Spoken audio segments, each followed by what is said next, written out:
네, 김민재 선수가 선발 출전한 나폴리의 피오렌티나 원정 세리에아 3라운드 경기 0대 0으로 마무리가 됐습니다.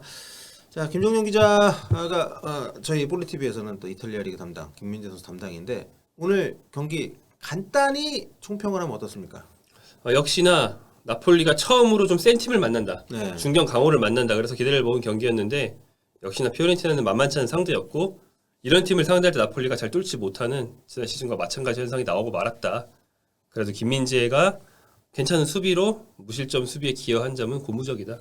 볼 수 있겠죠. 자, 베로나와의 개막전 때 이제 2실점을 했지만 뭐 대승을 했었고요. 그리고 이제 지난 2라운드 몬차와의 경기에서는 김민재 선수 골까지 나오면서 무실점 승리를 좀 했었는데 이번에도 어쨌든 무실점은 했습니다. 네, 김민재 선수는 뭐 완전 무결점의 수비라고 할 수는 없어요. 네. 그런 경기는 정말 드문 경기고 오늘 몇 번 뚫리는 모습도 있긴 했지만 대체로는 상대 원톱으로 나왔던 요비치, 레알 마드리드에서 넘어온 요비치를 잘 막아줬고요.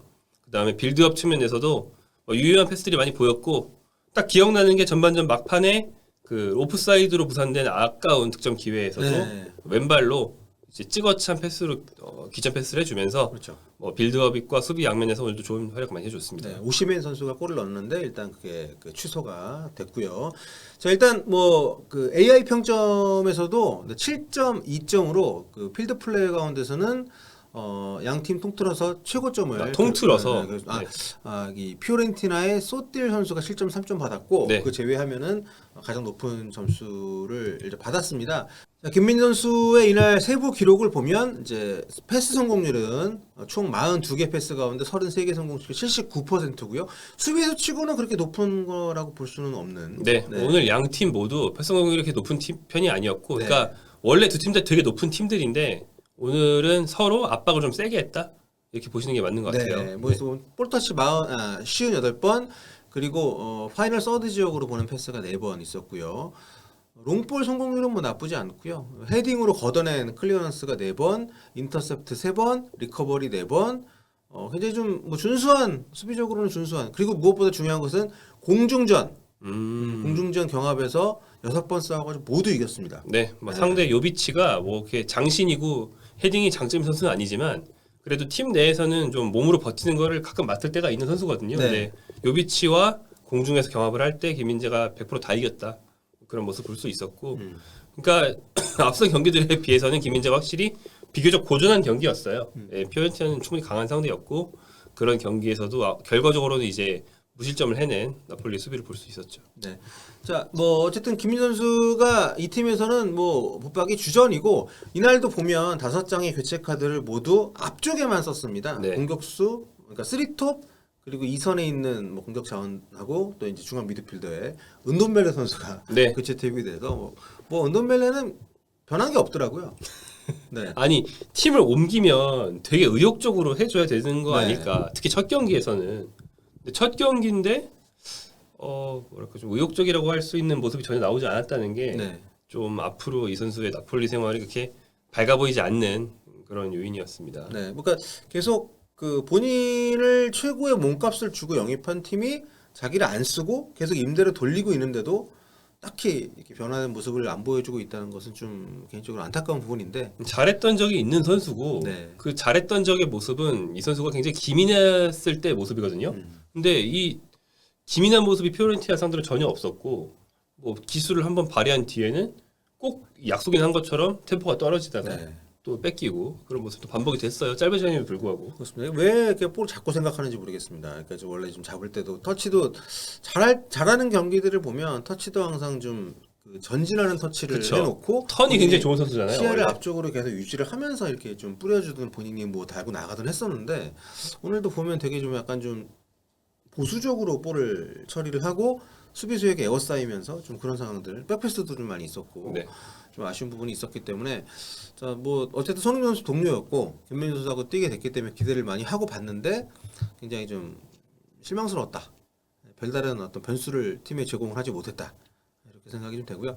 지금 어쨌든 나폴리가 올 시즌에 우승 후보로까지 거론이 되고 있고 지금 챔피언스리그 나가고 있는 팀이기 때문에 매 경기 굉장히 최고의 성과를 내려고 노력을 하고 있고 그러기 위해서 팀을 두껍게 지금 만들었는데 보면 올 시즌 영입도 그렇지만 그 수비 쪽은 그렇게 뭐 선수층이 두껍지 않기 때문에 제가 볼 때는 김민재 선수가 굉장히 많은 경기를 뛰어야 될 것 같거든요. 네, 뭐 네. 물론 더블 스쿼드는 구축이 돼 있지만 김민재와 라흐마니의 백업이라고 할 수 있는 주앙 제주스랑 그 웨스티고르 선수는 네. 둘 다 백업이에요. 격차가 좀 네, 있어요. 실력적으로 있다고 봐야 되는 네, 것들이고. 그렇기 때문에 라흐마니와 김민재는 진짜 약한 팀 상대로 이제 로테이션을 돌면서 출장 시간을 배분하는 거지.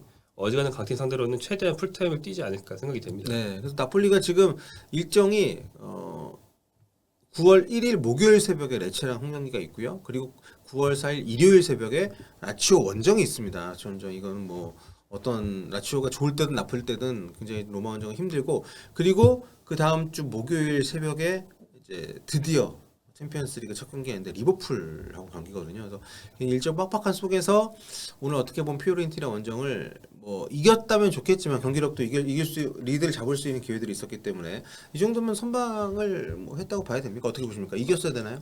아니요, 피오렌티나는 뭐 상당히 중견 강호고 뭐 성과에 비해서 경기력이 더 높은 평가를 받는 팀이에요. 거꾸로 말하면 경기력에 비해서는 좀 성적이 오히려 좀 저조한 편인. 그러니까 지난 시즌 중위권에 있었지만 사실은 상위권과도 늘 대등한 경기를 할 수 있는 팀이었기 네. 때문에 이런 팀 원정에서 우승부를 했다는 건 나쁜 일은 아니죠. 네. 있을만한 일입니다.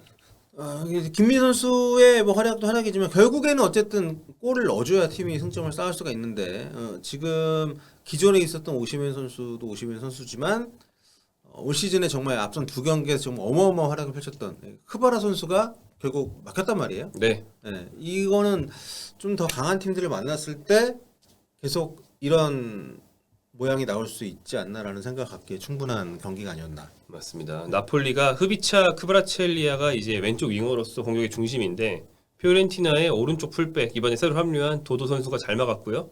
그리고 스트라이커 오시멘도 발 빠르고 키도 큰 피오렌티나 센터백 밀렌코비치에게 막혔고 또 나폴리의 그동안 또 좋은 활약 해줬던 미드필더 로보트카도 그 나폴리 상대 피오렌티나 미드필더들의 압박에 많이 당했거든요. 그러니까 네. 상대가 좀 괜찮은 퀄리티 선수를 가지고 있으면서 전술적으로 충분히 나폴리 전략에 대비를 하고 있을 때는 막힐 수 있다. 이런 모습을 많이 보여줬는데 이게 지난 시즌에도 그랬어요. 지난 시즌에도 나폴리 공격이 상대방이 충분히 대비를 하고 압박을 강하게 했을 때 많이 막혔거든요. 그래서 좀 답답한 경기들이 사실 있었어요. 우승을 놓친 것도 그래서였고 그런 걸 감안하면 새로 합류한 공격 자원들이 좀 변속 역할들을 많이 해줄 필요가 있고 오늘은 첫 경기라서 그런지 좀 미진했지만 네. 라스파도리 같은 선수들이 교체 투입됐을 때 뭐 좀 다른 국면을 만들어줄 필요가 나폴리로서는 굉장히 절실한 거죠. 네. 지금 보면 그래서 로사노 같은 경우에는 올 시즌 역시나 뭐 지난 시즌 못지않게 썩 활약이 좋지가 않은데 네. 교체 들어온 선수들 기존 선수도 있고 뭐 새로 영입된 선수 요 선수들한테 기대를 좀 많이 해야 되지 않나 싶은데 오늘 어땠습니까 보기에 가장 그래도 좀 전망이 밝았던 영입생은 누가 있을까요? 오늘 그래도 눈에 띈 거는 이제 라스파도리 하나. 네, 라스파도리는 공을 계속 터치를 많이 하고 상대 진영에서 많이 돌아다니면서 공격을 적극적으로 자기가 다 푸는 선수예요. 오늘도 그러려는 시도는 많이 했어요. 다만 이제 유효한 공격으로 많이 이어지진 않았지만 앞으로도 이제 비슷한 역할을 맡을 걸로 보이고 뭐 또 함께 투입됐던 뭐 은돈벨 아까 말했던 것처럼 그리고 시메오네 이 두 선수는 큰 활약은 없었다. 네. 아마 시메오네는 이날처럼 오시멘의 대체자로 나오는 것보다는 오시멘이랑 동시에 투입될 때의 시너지 효과를 앞으로 좀 기대를 해볼 필요가 있을 것 같아요. 그 김민 선수 활약 오늘 가장 인상적이었던 장면은 뭔가요? 김민재 가장 인상적이었던 장면은 그 왼쪽 측면에서 그 아깝게 무산된 득점 기회에서 예, 찍어준 패스가 그나마 제일 좋았던 것 그렇죠. 같고 오시멘이 넣었지만 취소가 됐던 골 장면. 네. 수비 상황에서는 뭐 약간 굉장히 화려하게 돋보인 장면보다는 미연의 요비치의 공격을 미리 끊는 장면들이 좋았고 오히려 이제 상대가 피오렌티나가 각을 딱 잡고 공격 상황을 세팅하고 들어올 때는 이제 상대 공격이 원체 좀 짜임새가 있다 보니까 김민재를 비롯한 나폴리 수비수들이 좀 흔들렸어요. 그렇기 때문에 강팀 상대로도 이제 빅리그 강팀 상대 경기를 처음 해본 거라서 앞으로 좀 이날의 교훈을 삼아서 뭐 앞으로 라치오나 뭐 인테르 이런 팀들 만날 때 어떻게 대처해야 될지 좀 참고 사항이 되지 않을까 생각됩니다. 네, 그리고 이러면 안 되는데 참 김민수가 워낙 매 경기 몇 번씩 나가잖아요 앞으로. 네. 뭐 그런 센터백들이 흔치는 않습니다. 이게 유럽 축구 보시면은 근데 그렇기 때문에 그러면 안 되는데 자꾸 공포를 기대하게 되는 그런 또 매력이 있는 선수가 아닌가. 그렇죠. 네. 네. 자, 아무튼 오늘 0대0으로 나폴리가 피오렌티나 원정을 비겼다는 소식을 김정용 기자와 함께 입중계 이어서 토크까지 보내드렸고요. 여기서 마무리하도록 하겠습니다. 다음 시간에 뵐게요.